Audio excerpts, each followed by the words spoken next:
Hi, I'm Phil Lowe at the Furniture Institute of Massachusetts, and this is the art of woodworking.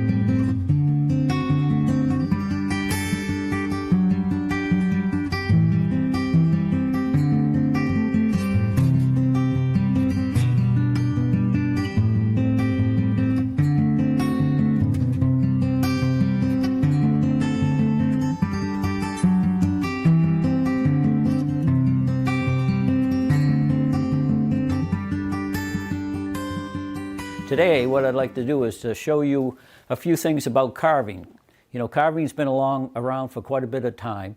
You know, some of the earliest carving was actually done almost 450,000 years ago when they discovered, you know, a wooden spear that the Paleolithic man had actually carved out in order to kill an elephant and a hippopotamus. And throughout time, you know, tools and techniques and so forth have changed from, you know, using stone type tools all the way through to the Iron Age, and which is where it brings us today. What I'd like to do is to really show you some simple techniques of carving so that if you want to get started at this, I'll show you how to do that. So let me get some of this stuff out of the way and we'll begin. Okay. So what I'd like to do now is show you some of the tools involved in carving. You know, if you actually bought a whole set of carving tools, you might end up spending, you know, thousands of dollars, and you'd almost end up with 1,000 tools. And the reason for that is a lot of the tools are very specific to very specific jobs. For instance, furniture carving tools are certainly different than carving life-size figures. So what you see here on the bench is a variety of tools that I've collected over the years, and what I'd like to do first is just show you what the tools are.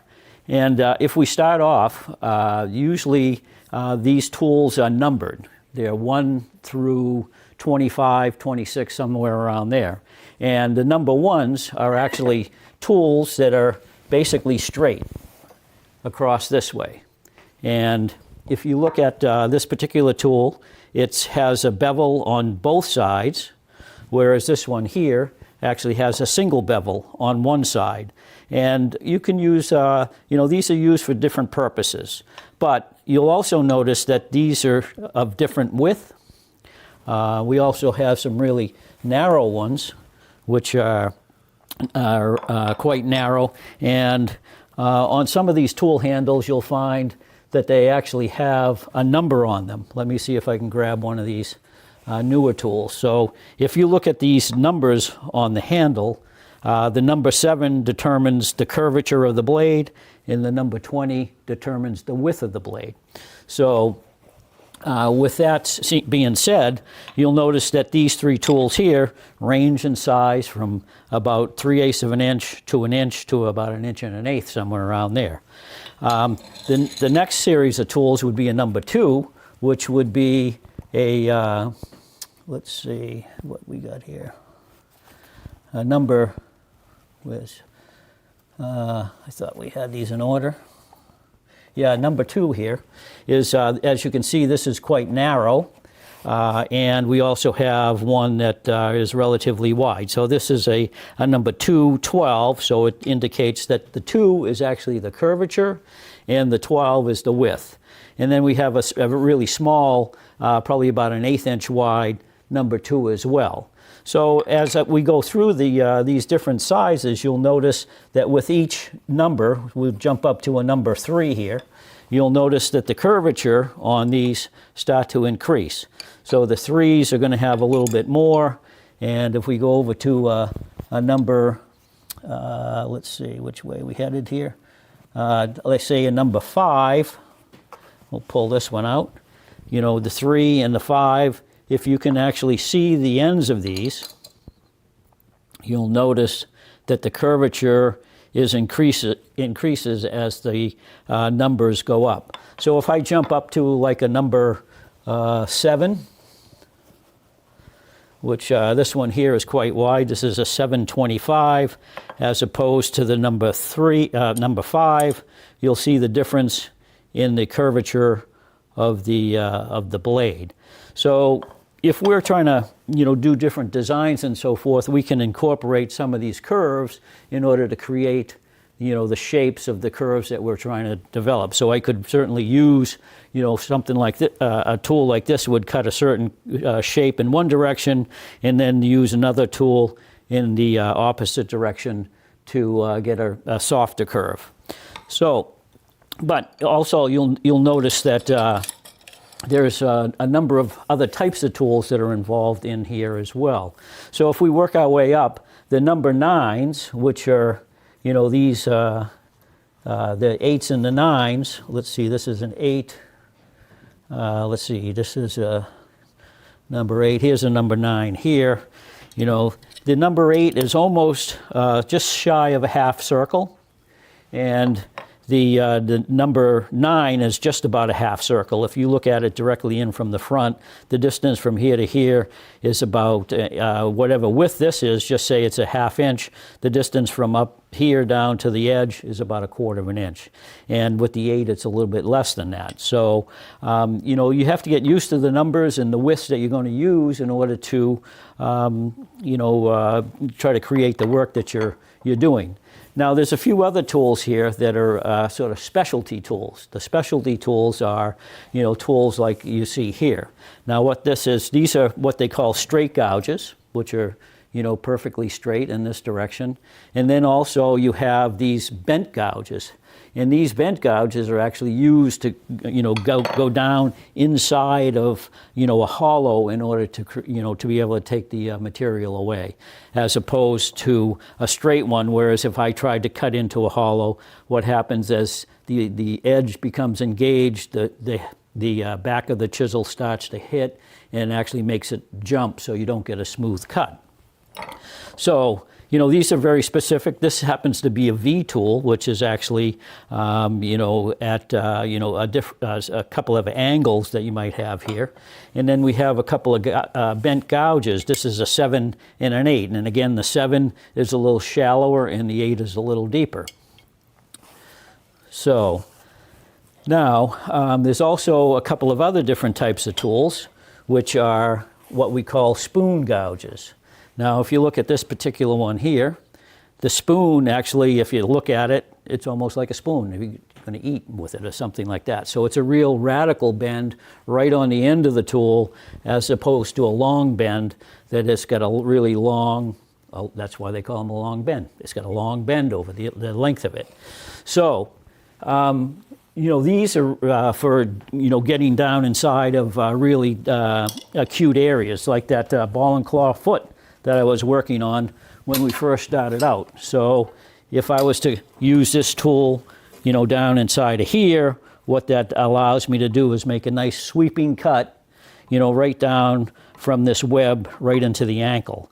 Whereas if I tried to use a straight gouge, what would happen is it would hit here and it would start to jump and make it for a much more difficult cut. Now, a couple other tools that we have here. We have spoon skews, which are an interesting tool. If we can get a close-up of these two right here, you'll notice that we have a left and a right spoon skew. So what this means is that it's a spoon with an angle on the end. So a skew chisel, which if we looked at a straight skew, it's basically the same, but it has the same angle involved. But in this situation, it has the the spoon, so that you can again reach down into deep places when you're doing really a deep carving. Now, one of the other specialty tools that we have is what we call a fishtail. And you can see here that I have a number 1 fishtail and a number 7 fishtail. And these fishtails, come out and they spread out on the ends. And this actually works quite well when you have to work in against some of the designs that you're working for, or to get in an acute corner or something like that. These are really very handy, and you'll notice that I'll go to these quite often when we start to do our carving. Now, another couple of real peculiar tools is this is what they call a dog leg. As you can see, it's the bevel is on the top here, and it's got a really acute angle, relatively flat. And this is to work in against the surface of some work, so you can help to flatten out the the background. Now another interesting tool here is what we call a back bent gouge. Now the difference between a back bend and a spoon is where, let me grab one that's a little bit wider here.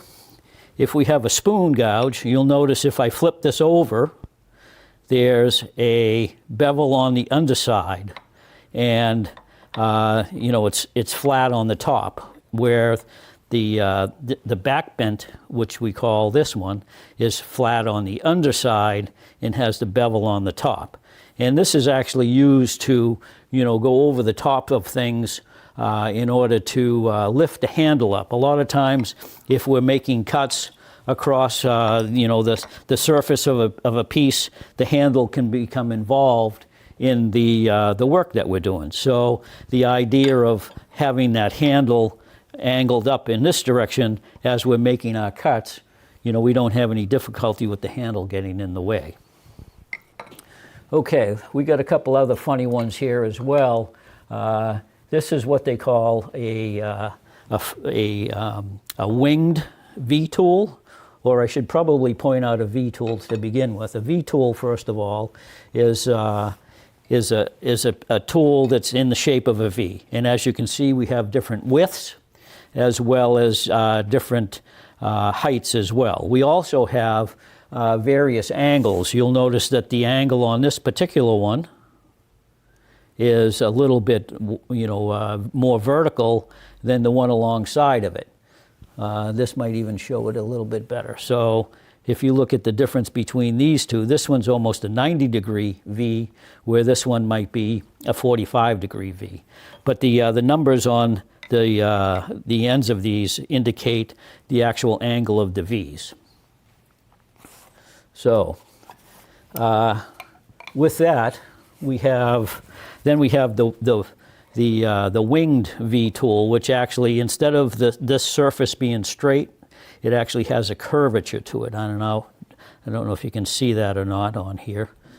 Can you get in close on that?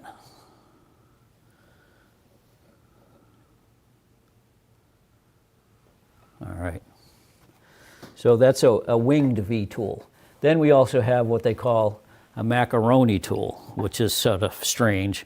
It's got a flat bottom with vertical sides, so they're very at right angles to one another. And this is for cleaning up along your design so that you can get a vertically straight wall and then also a good flat background.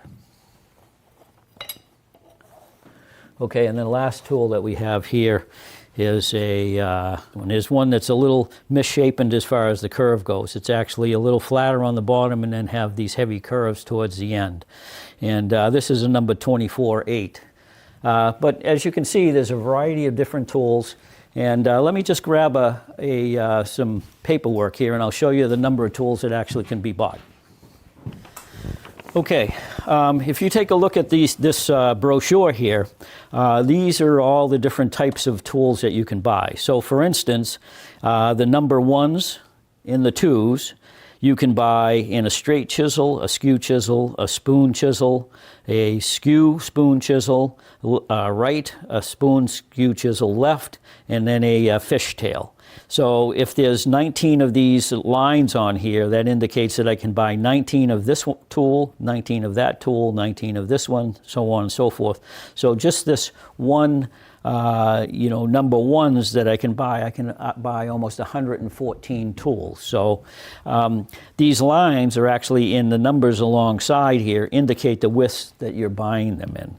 The lines also indicate the curvature. So if I jump from the 1 to the 2 down to the 3, you can see that the angle or the curve is starting to increase with each one of the numbers. So the number 4, it gets a little more increased.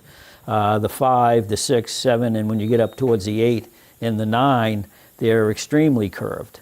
Now, one of the chisels that I didn't show you was these number 11s, which actually go beyond the half round. And if you look at these, they're actually more of a U shape than they are a half round. So, they're curved at the bottom and they extend up along the sides, creating a U shape as opposed to a half round. So these are used for setting in, going around motifs, or trying to relieve material. So when we go to set in, which means cut in right up against the line, the wall collapses easy, and then we don't have trouble with things breaking. So you also see that there's a variety of different tools. There's a 100-degree V tool, there's a 60-degree V tool, and a 75-degree V tool. So as you can see, I figured it out here at one point. You can buy 979 tools if you would like, but most carvers would never have that many. Okay, let me clean this off, and then we'll get started on showing you a few basic cuts. Okay, what I have now is before we start carving any kind of motif or anything, we need to choose a material that we're going to work in. So what I've done here is assembled a bunch of woods that are used quite frequently in carving. And some of the more recognizable ones are pine, which this is Eastern white pine, which is really quite beautiful, especially if you work in between the knots. We also have some oak. You could also, with the oak, you could use either red or white. White tends to carve a little bit better, and it's wood that you find mostly in ecclesiastical work, meaning church work. We also have cherry, which is a local species, which is quite nice. It has beautiful color, a little harder to carve than some of the softer woods like the pine. We have another one that is another fruit wood, which is actually pear wood, which is European pear. It, as you can see, it's a little creamier in color and a little bit more even textured. And this is a real delight to carve because of the crispness of it when you actually start to cut with it. Another domestic wood would be walnut. The walnut trees that you get your walnuts from. It has a beautiful color, tends to be a little hard on the harder side, but holds detail really well and has a beautiful color to it. One of the things you want to try and avoid, though, is any materials that have any kind of figure in it. People talk about bird's eye maple or crotch mahogany or something like that. Those are very difficult woods to carve, so you want to try to stay with as straight-grained of material as possible. Some of the other domestic woods this is poplar, or sometimes what they call a whitewood. With the poplar, though, that you can find, there are a couple of different species of trees, but they categorize them into what they call whitewood or poplar. But you can notice that this piece of poplar tends to be a little greener. If you're after any material, part of the problem is the color affects, the motif. Whereas if you want something to be nice and bright and white, a light-colored poplar or whitewood would work a lot better than this. But the green material actually carves a lot better than the white material. And then we have some exotic woods. This is a Port Orford cedar, which again is a very beautiful smelling wood. Comes from the western part of the country, but it has a it's light and has a really nice texture to it. Even grain, not very porous. And it's a delight to work with. Some of the more difficult materials that you find are, this happens to be satin wood, which comes from Ceylon, or what now is Sri Lanka. And it's a really dense wood, very difficult to carve, but the results, if you you cut things evenly and smoothly, you get really crisp definition, but it's a lot more difficult to work. As well as the most dark wood, which is ebony. Ebony comes from Gabon, Africa, and there's also some other types of ebony, such as Macassar ebony and African blackwood, but these are, beautiful materials as far as color goes. But again, the density and the darkness of this makes it much more difficult to work. We have a couple of different types of boxwood. Boxwood tends to be more like a bush, but it has a beautiful texture to it. Again, it's harder. This is really great for figure carving and material that you want to get extremely nice little, fine detail with. And there's also what they call Castello boxwood, which, as you can see, is a little different in color. It tends to be a little tanner, browner, whereas the original boxwood has this really nice yellow color to it. You find some of the Asian carvings that they will do a lot of figurines and so forth are done in boxwood, and they're absolutely superb. Okay, then one of the favorites of most carvers is mahogany. There's lots of different types of mahogany. You find that this is Switina macrophylla, which comes from Honduras, South America, maybe Brazil, places like that. There's also another type of mahogany called Switina mahogany, which is Cuban mahogany, Santo Domingan mahogany, which is a completely different species, but they're all very similar. And, the difference between them is that this is a little bit more open pored, and the detail that you can get with this particular material isn't quite as refined as the material that you get from the Switina mahogany or the Cuban or Santo Domingan mahogany. All right, I'm going to get these out of the way, and maybe what we should do is look at some different types of carving next. Okay, what I've done here is I've gathered a few different types of carving that I can show you. Carving is sort of classified into different depths of cut. Some of the real primitive carving was done with either something that could scratch, something into the surface of a board, or cut. So when the primitive man was decorating his weapons and utilitarian items that they might use to eat with and so forth, they'd take a piece of flint and they would, cut notches into the edge or something like that. It wasn't until the Bronze Age where they figured out that they could take copper and tin and mix it together, that they could make any kind of a tool that they could actually get some type of a cutting edge on. And at that was still a pretty soft piece of metal, but they were able to do some really fabulous work with those types of tools. It wasn't until later on when we developed into the Iron Age where we were able to make metals that were much stronger, is when carving really exploded. So with some of the primitive carving, what you find is some of the real early stuff is what we call incised carving.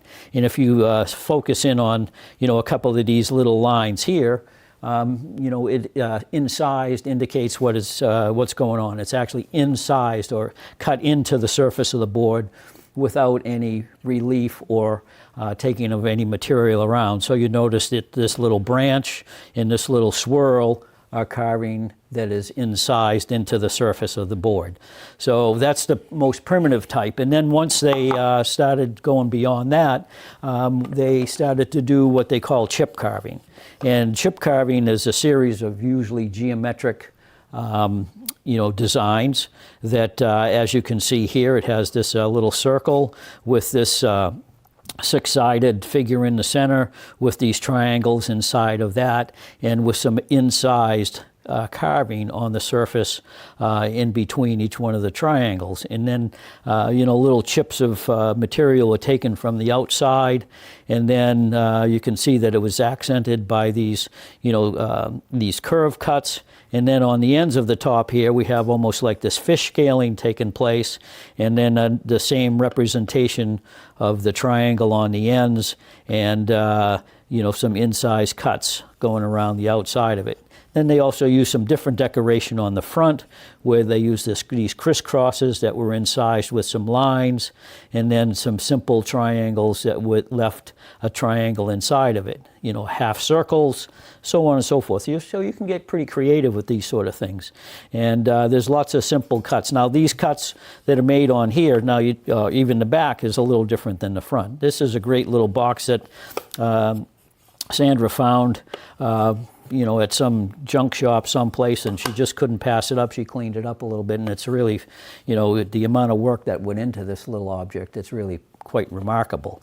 But once you have, once you go beyond the chip carving, then you start going into some of the naturalistic carving, or what you might call low relief carving. And this is a really good example of what a low relief carving might be. These are a couple of brackets that I've carved, which could be used on a shelf. But the design, you know, we have a little rosette with a flower in the center of it, with some sea scrolls and some leafage and a little bellflower on the underside of this. And that started off by a drawing and make the cutting out of a pattern so that we could actually cut out the shape of it before we actually do some of the carving. And why we call it low relief carving is because we just lower the background to leave things standing proud in order to you know, give it some interest.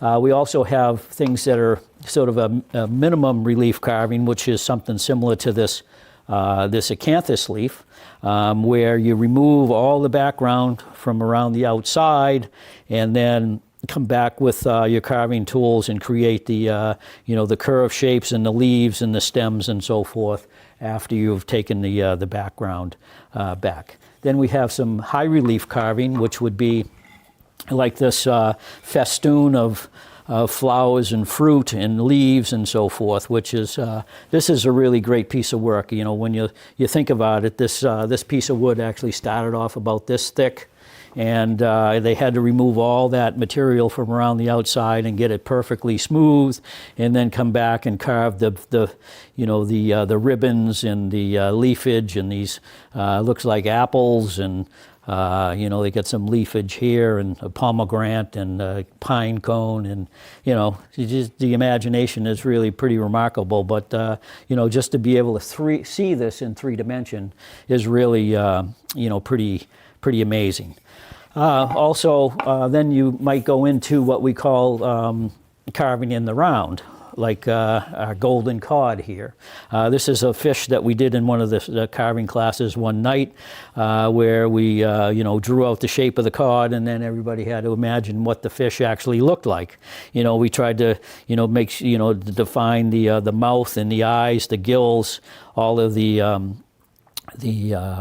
fins on it, and then we did incise carving on all the fins in order to create, you know, that bony structure that actually helps them when they swim. Some other carving in the round is, you know, a ball and claw foot like you see here, and then we have some low relief carving of the acanthus leaves on the knees with some flowers at the top here. And you know, this is a pretty advanced work, especially, you know, we have to be able to cut out the shape of the leg into a block, and then imagine that dragon's claw is inside of this block of wood, and take all the material away that doesn't belong. So, but this is another different style of ball and claw foot, which is a little bit more interesting and more difficult to do, because if you look at the talons on here, you know, they're actually got spaces around them, and there's also a space up underneath here, so that the ball actually looks like it's floating around in there. And some of this work has to be, why it looks so great is because of the undercutting. And the undercutting means that once we develop the claws or the knuckles, we actually curve them slightly so that it really looks as though, you know, they're grabbing a hold of the ball. And then we have some stylized carving on the knee here. Again, this is low relief carving, where we have to remove all the material from around this. So this is just standing proud ever so slightly by a 1/16 of an inch or so. Come back and outline all of our shapes, and then come back and do some incising, and then some slight cuts in the surface to create the leaves. This is based on a Newport piece from the 18th century. The Goddard and the Townsends did this type of a form of carving back in the 18th century. Now, a couple other interesting ones that, from other countries. These are a couple of either wallpaper or fabric, I guess you call them stamps, so that they would ink these things and then, press them onto fabric or paper in order to create a design. And if you look at this one here, it's really intricate. I mean, the amount of work involved in just carving away all the background to leave all these sinewy lines and leaves and flowers and scrolls and so forth is just astronomical. I mean, I can't imagine the amount of work involved in this. And then this piece, of course, this other piece is a little bit more, a heavier relief, and which creates these nice lines, but it's got a lot of the material has been taken away, so that when they, do the stamping, that you don't actually end up with too much, overlay when you actually press it onto the fabric. Okay, let me clear this off, and we'll talk about a couple other pieces of carving. Okay, this is a pretty remarkable piece of work. As you can see, this is a stem of orchids with the leaves. This is carved in basswood or lime. And, some of the greatest carvers in the world, there was a fellow by the name of Grinling Gibbons from England who did, this naturalistic carving in the round like this. And Derek McDonald, one of my full-time students, did this particular piece of work. And he was really inspired by the Grinling Gibbons book when I gave it to him. And, he carved a couple other pieces, and then he came up with this thing, which is pretty remarkable. When you look at the, the flowers on the underside and the detail of them. But one of the interesting things, this isn't one solid piece of wood. These are individual flowers that are carved and then attached to the stem, and the stem is then attached to the leaves and so on and so forth. So it's a buildup of different bits of carving as opposed to being carved from one solid piece of wood. But it's really quite a remarkable piece of work, that's for sure. Well, I'm Phil Lowe at the Furniture Institute of Massachusetts, and this is The Art of Woodworking.